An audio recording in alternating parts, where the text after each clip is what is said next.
Александровка расположилась в 45 километрах от Симферополя на берегу двух прудов. Оно возникло в первой половине 19 века. Здесь было 5 дворов, и тут в основном жили русские. К концу века село разрослось до 26 дворов. В документах встречается и другое, крымско-татарское название села – Отаркой, а местные жители находят в земле древние артефакты. Если посмотреть, здесь старая мельница была, очень старая. Жернова валяются каменные, вот это о чем говорит, что это очень старая. И Чингисхана еще находим наконечники вот там в поле. Четырехгранные, круглые, такие как стрела. В общем, стрелы.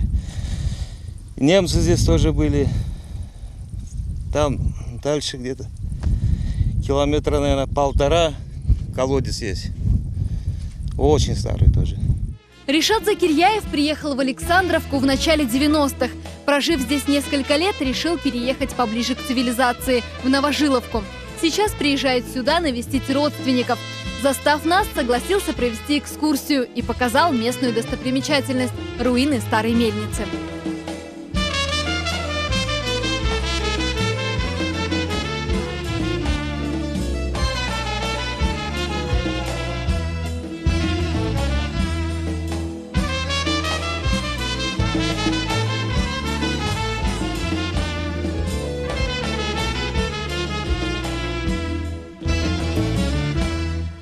Я приехал когда, здесь уже еще камни валялись, вот эти жернова лежали. Такие каменные шестерни, может, если вы видели, старинным этим долотом выбивалось все вот это вот. Здесь были шестерни, вот эти вот, в общем, все запчасти лежали, а сейчас его растаскали все. Владимир Ищук в Александровке с 1957 года. Рассказывает, раньше здесь в основном разводили скот. Недалеко от села размещалась овцеводческая бригада, куда многие приезжали работать пастухами.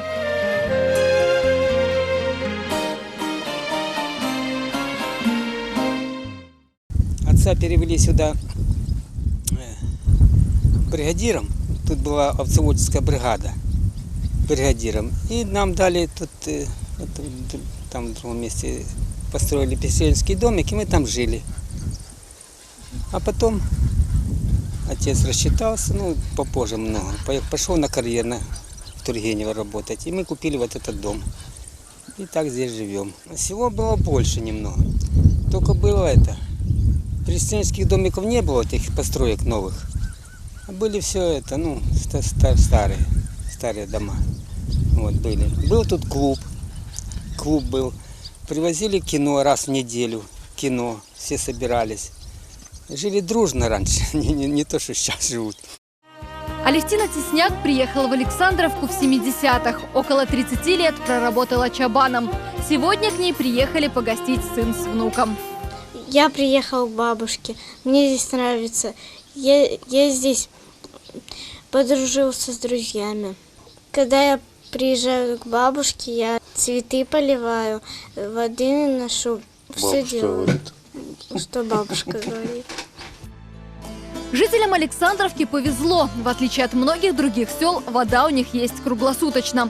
Это позволяет выращивать фрукты и овощи. Диляра Куртазанова вместе со своей невесткой выращивают помидоры. Бұл біздің помидорлар. Оларын өсірмек үшін эргун сабадан ақшамажи бақмақ керек. Енді бұларын мына суармақ керек. Иляч төкмек керек. Құртлар чоқ ола, пекашайлар помидорларын. Олмамақ үшін иляч сепмек керек.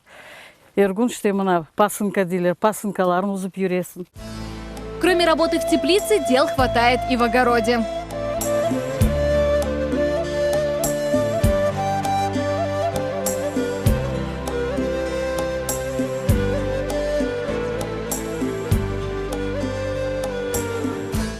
Сабамыз башлана, мынаште бізім бостанымыз.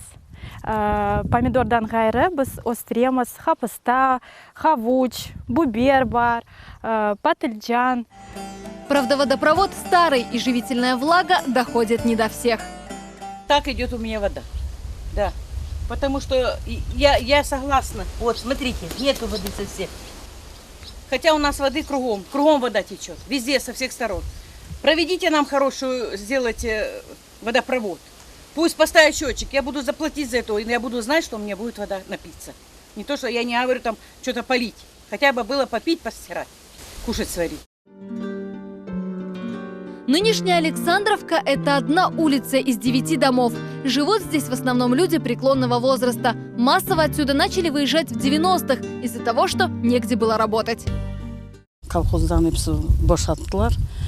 Мына işsiz kaldılar evet. Мына шынды көресіз. Бүтін ер отқа басып ятан ете. Енді біз тырышамыз яшамаға іште. Керек шыйымызын барып башқа еден алып, яқшы машинамыз бар іште. Молодая семья Куртазановых поначалу тоже решила уехать, но вскоре вернулась, и они начали здесь строить дом. Біз яшайдық Некрасова көйінде, Хурман районында. Сон көчіп келдік мұнда, чүнки мұнда менің анам, бабам яшайдар. Яқынжа деп келдік іште. Ақайым малчал, бақа. Мен ішке қатнайым шерге. Бірінші қызым, бірінші сыныфқа кетecek, а бұсы енді екіншісі. Бұл evде анамдан отыра іште. Мұна өле яшаймыз. В Александровке нет магазина, школы и больницы. Все это в соседнем селе, в 5 километрах отсюда. Живут здесь, полагаясь на свои силы и труд. На жизнь стараются не жаловаться. Говорят, каждый выбирает то, что ему по душе. Кому городские удобства, а кому свежий воздух и экологически чистые продукты. Единственное, чего очень хотят люди, это чтобы был автобус. Ебет істер едік, мұнда маршрутка келсе еді.